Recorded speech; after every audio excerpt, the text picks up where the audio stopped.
isa sa sikat na tourist spot dito sa Taiwan. Ang Ilan ay kilala sa kanilang hot spring, spa, at beach. Nag-commute kami papunta dito sa Taipei Bus Station from Hsinchu Bus Station to Taipei Bus Station. Dito kami sasakay ng bus papuntang Ilan. Ang price ng ticket papuntang Ilan, Taipei to Ilan ay 112 NT dollars. Pagbaba namin ng bus, pumunta agad kami sa first floor para bumili ng ticket. Bawat floor pala dito sa Taipei Bus Station ay merong CR. Ngayon, eto na yung ticket area. At dahil nakabili na kami ng ticket, aakit na kami sa fourth floor. Dahil doon sa fourth floor, ang sakayan ng bus papuntang Ilan. Ang oras namin ay 10:57. Ang bus palad namin ay, ang bus palad dito dito sa may dito ay meron kang seat number at kailangan mo sundin yung seat number ngayon.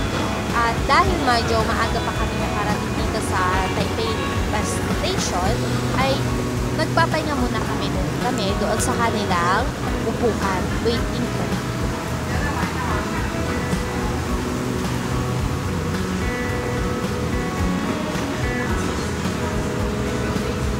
Yeah.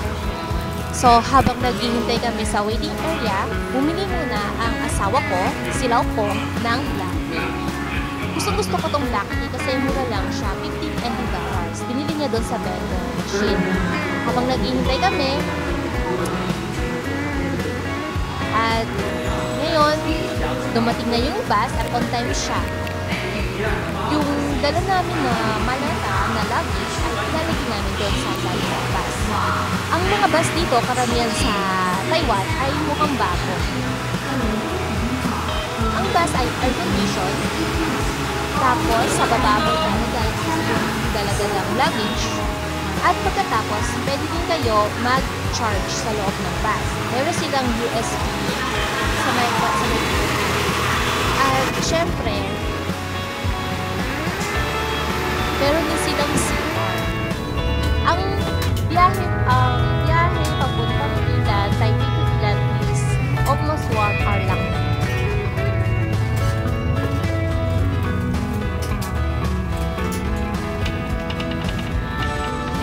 Habang nagbabiyahe kami, natulog muna yung asawa ko at ako naman ay natingin naman ako dun sa window, sa view sa labas.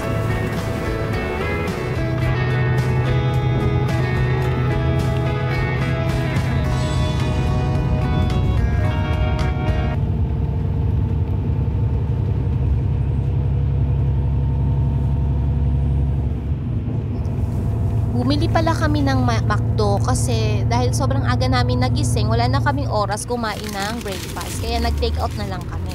At dito namin kinain sa loob ng bus.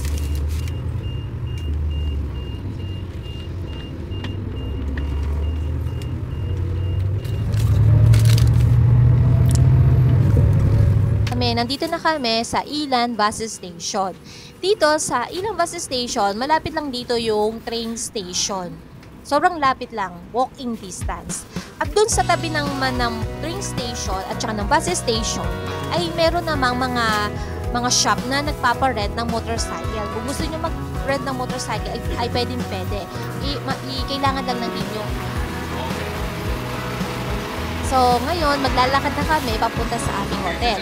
10 minutes walk lang ata papunta dun sa hotel namin na Gamalan Hotel. At nagdala na rin kami ng payong pala. Kasi madalas sa Ilan ay umuulan, araw uulan. Hindi ganun kaganda yung weather dito sa Ilan. Sa tuwing pupunta kami, kaya nagdala na kami ng payong. Kasi kung bibili kami ng payong, magagastusan kami.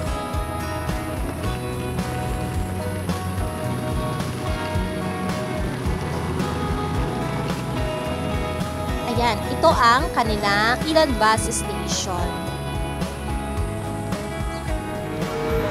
Pagbaba mo ng Ilan Bus Station, marami din dito na sobrang dami ng hotel na pwede mo mag-stay. Walking distance lang talaga siya. At doon sa mga hotel na yun, meron silang hot spring or kaya spa.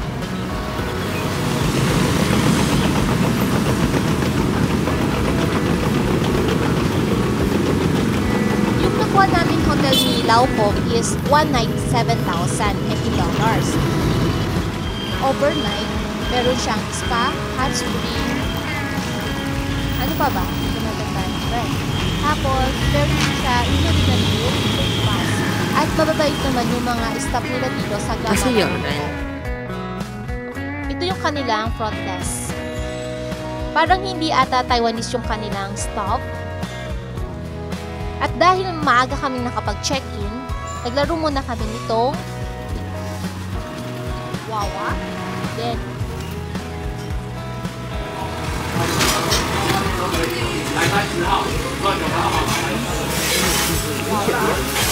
kumain kami dito. Sobrang sarap ng iba. At ito ay sikat din ito sa kainan dito sa Ilan. Nung pumunta kami dito, talagang pila talaga. Ang naghintay kami ng 30 minutes bago kami nakapasok sa loob. Nag-advance order na rin kami. Masarap lahat ng kanilang pagkain.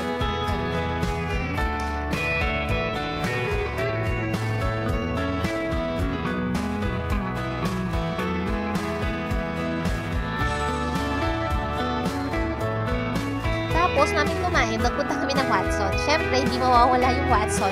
Pinaka-favorite ko talaga is magtingin-tingin sa Watson. Kahit nandun sa kami sa Sinchu. Pero minsan wala naman akong binibili.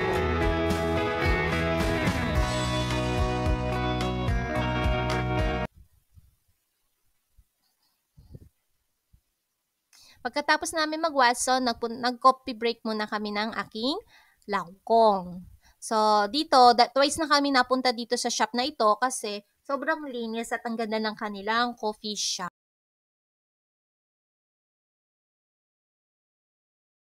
At masarap din itong kanilang cheesecake at meron akong tinaray ito. Pero mango yung nandun sa loob niya, hindi ko siya ganun kagusto.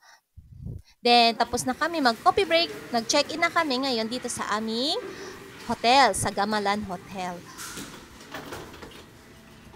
Ito yung kanilang elevator. So, ang aming floor ay 6th floor. Sa top floor, nandun yung spa at saka hot spring nila.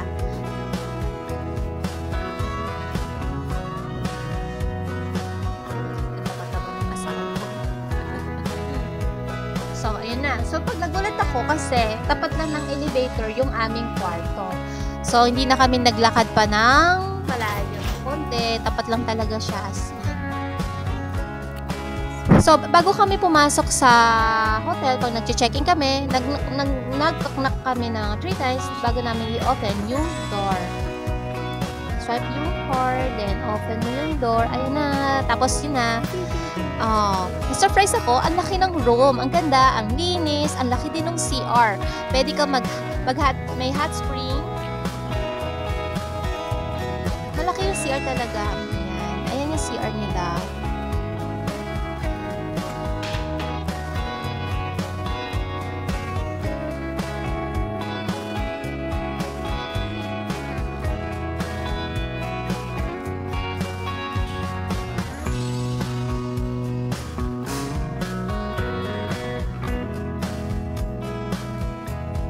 King size bed yung napili ng asawa ko. Yung kanyang pinok ay king size bed.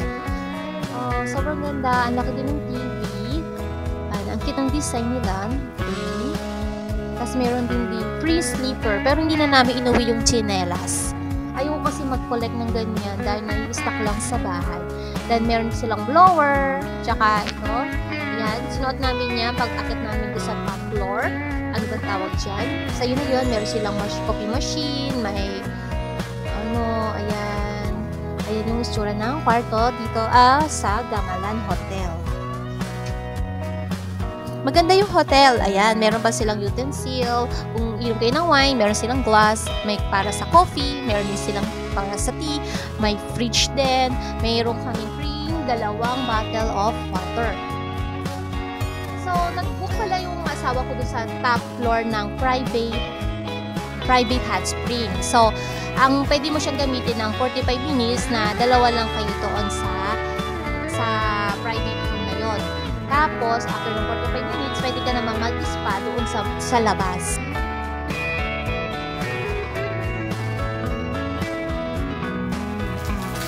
Go. sinasabi ko na private hot spring doon sa top floor dito sa Gamalan Hotel. Dito naman yung spa.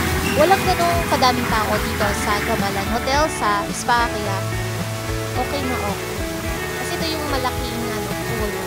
Tapos, maganda din yung view doon sa labas. Kaya lang dahil umuulan, gaya ng sabi ko, hindi maganda ang weather lagi sa Ilan, ito lang yung makikitang view. Pero, sa gabi, sobrang ganda dito sa top floor, dito sa Gamalan Hotel. At mamaya, papakita ko sa inyo kung gaano kaganda dito sa gabi. At pagkatapos namin mag-private hot spring ni Laokong, naligo na muna kami at lumabas ulit ng hotel para tignan itong kanilang gym. Pwede mong gamitin itong gym nila, meron silang free towel at saka tubig doon sa may kilid. Pero hindi kami nag-gym. Kasi nagpunta lang kami dito para mag-spa, mag-relax. At hindi kami pumunta dito para gumala. As in, hotel lang kami. Susulitin namin yung binayad namin sa hotel. Kaya mamaya, babalik ulit kami doon sa top floor para mag-spa at hot spring. Ayan yung kanilang free tubig at saka towel. So, after namin mag-explore doon sa gym, ito na kayo book area, bababa na kami para kumain sa labas ng dinner.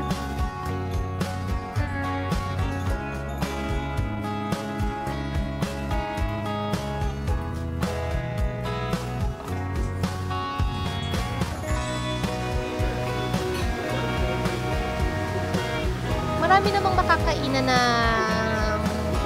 dito sa Ilan. Tabi-tabi naman siya. At ito yung napili namin, ang Japan barbecue. Mahilig ang asawa ko sa Japan na pagkain.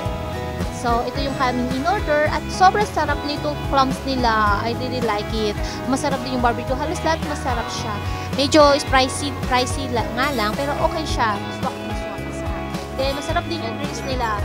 Bitin nga kasi kaya lang hindi na kami nag-order kasi nga medyo pricey nga naman.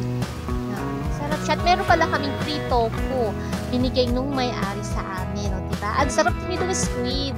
Sobrang sarap ng squid nila. Ang lambot. Halos na talaga masarap. Actually, mahilig talaga kami kumain dalawa. Thank you dun sa may-ari ng Gamalan Hotel dahil binigyan kami ng free tofu. Naubos namin nila kung yung aming in-order at nakalimutan ko na kung magkano yung aming bill. So, pagkatapos namin yung kumain, naglakad-lakad muna kami dyan sa Ilan bago bumalik sa hotel.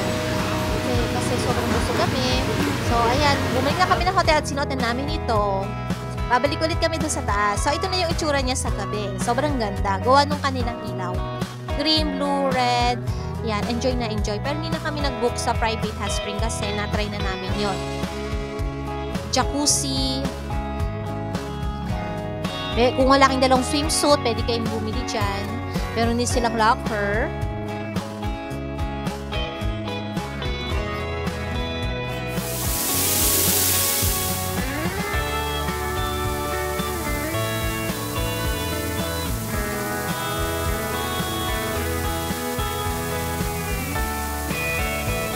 Inom muna ako ng tea. Umaga na to eh. Inom muna ako ng tea bago kami mag-breakfast sa baba. At yung breakfast pala dito sa Gamalan Hotel is masarap siya. Gusto ko yung pasta nila dito sa Gamalan Hotel.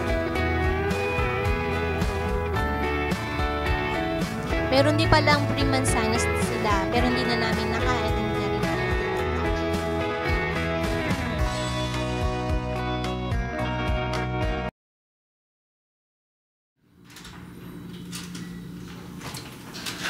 Breakfast area nila, pero sabi nila kung bibili daw kami ng pasalubong.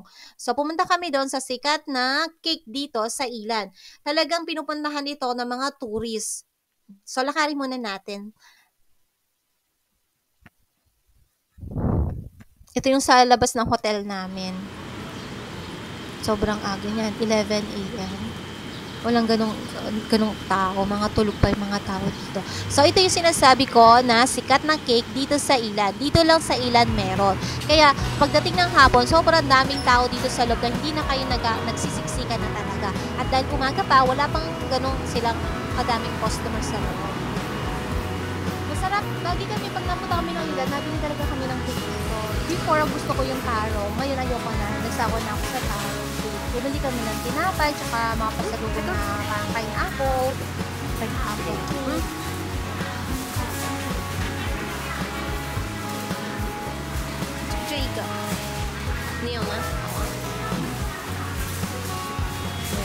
masyadong tao. Pero pagdating ng tanghali, hapon, daming tao talaga.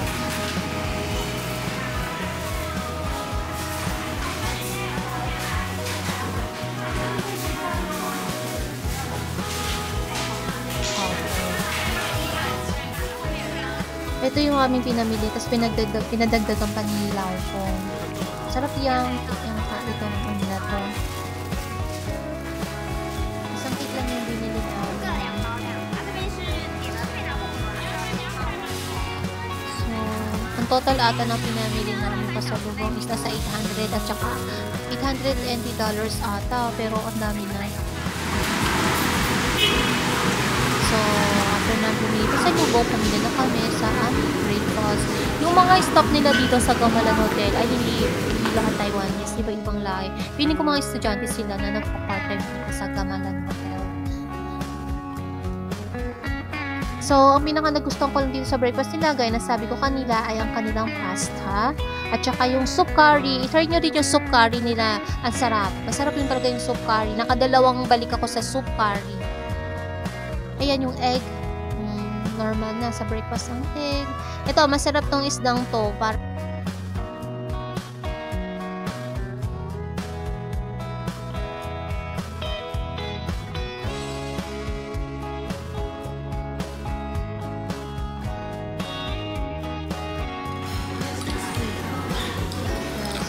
Breakfast ko, kain tayo at sulitin natin yung binayad namin sa Gamalan Hotel at kumain talaga kami ng madami.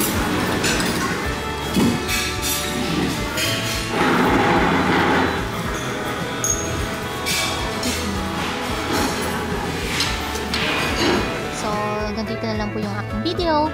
Thank you for watching. If you like my video, please giving it thumbs up and subscribe. Thank you!